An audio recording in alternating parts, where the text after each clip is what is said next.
God, ಸುಮ್ಮನೆ ಒಂದು 100 metre ನಡ್ಕೊಂಡ್ ಬಂದ್ರೆ ಅಷ್ಟೇ ಕೈಯೆಲ್ಲ ಹಂಗೆ ಫ್ರೀಸ್ ಆಗ್ಬಿಟ್ಟಿದೆ. ಅಂಡ್ ಇದೇನು ಸರಿ ಸೀಸನ್ ಇದು. ನಾನು ಈ ಲೆವೆಲ್ಗೆ ಇರ್ತೇನೆ ಅಂತ ಗೊತ್ತಾಗಿಲ್ಲ. ನೋಡಿ ವೆಹಿಕಲ್ ಮೇಲೆಲ್ಲ ಈ ಮೇಲ್ಗಡೆ ಹೋಗ್ಬೇಕು, ರೊಮ್ಯಾಂಟಿಕ್ ಸಾಂಗ್ ಮಾಡಕ್ ಮೇಲ್ಗಡೆ ಹೋಗ್ತಾ ಇದೀವಿ. ಅದೇ ಹೇಳ್ತಾ ಇದ್ದೆ ಯಾವಾಗಲೂ, ಯಾವಾಗಲೂ ರೊಮ್ಯಾಂಟಿಕ್ ಸಾಂಗ್ ಮಾಡೋದು ರೊಮ್ಯಾಂಟಿಕ್ ಆಗಿರೋಲ್ಲ ಅಂತ. ಎಲ್ಲಾ ಕಡೆ ಸ್ನೋ ಬೀಳ್ತಾ ಇದೆ. ಸ್ನೋ ಜೆಸಿನಲ್ಲಿ ಹೋಗ್ತಾ ಇದೀವಿ 4 ವೀಲರ್ ಅಲ್ಲಿ. ಬಿಕಾಸ್ ಸ್ಕಿಡ್ ಆಗ್ಬಾರ್ದು ಗಾಡಿ ಅಂತ. ಆಲ್ರೆಡಿ ಒಂದ್ 2-3 ಗಾಡಿ ಸ್ಕಿಡ್ ಆಗಿ ಅಂತ ಮೇಲ್ಗಡೆ. ಬಟ್ ಏನು ಆಗದೆ ಇರ್ಲಿ ಅಂತ ನೇಚರ್ ಬೇಡ್ಕೊಳ್ಳೋಣ.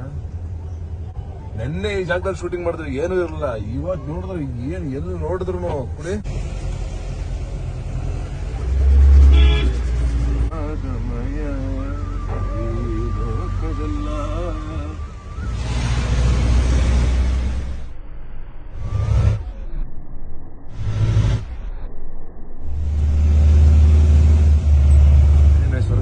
ಏಕ್ ಮಿನಿಟ್ ರುಕೋ. ಸ್ವಿಟ್ಜರ್ಲೆಂಡ್ ಅಲ್ಲ, ಯಾವುದೋ ದೇಶ ಅಲ್ಲ, ಮನಾಲಿ.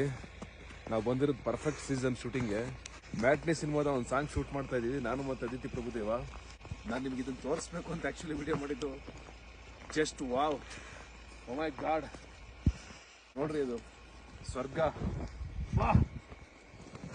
ಯಪ್ಪ, ನಿಜವಾಗ್ಲೂ ಲೈಫಲ್ಲಿ ಇವತ್ತು ಫಸ್ಟ್ ಟೈಮ್ ನಾನು ಕಳೆದೋಗಿದ್ದು. ಓ ಓ ಓ ಓ ಓ ನಾನೇ ಹಿಡಿದ್ಬಿಟ್ಟೆ, ತಡೆಯೋಕ್ಕಾಗಲಿಲ್ಲ ನನ್ನ ಖುಷಿನ. Beauty beauty beauty beauty. ಬರೀ ಲಜ್ಜಾ, ಯಾರೋ ಕುದುರೆ ಹಿಡ್ಕೊಂಡ್ ಬರ್ತಾ ಇದ್ದಾರೆ. ಎಷ್ಟು ಚೆನ್ನಾಗಿ ಕಾಣ್ತಾರೆ. ಆ ಕಡೆ ಪ್ಯಾನ್ ಮಾಡಿ ಹಂಗೆ ಎಷ್ಟು ಬ್ಯೂಟಿಫುಲ್ ಆಗಿ ಕಾಣ್ತಾ ಇದಾರೆ. ಓ ಮೈ ಗಾಡ್, ಕ್ರೇಜಿ ಕ್ರೇಜಿ ಕ್ರೇಜಿ. ನೋಡಿ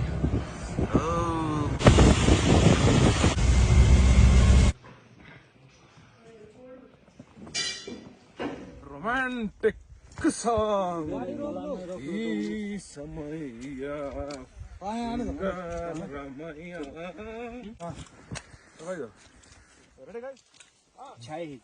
ಅದ್ಭುತವಾದ ಜಾಗ, ಬಹಳ ಬ್ಯೂಟಿಫುಲ್ ಆಗಿದೆ.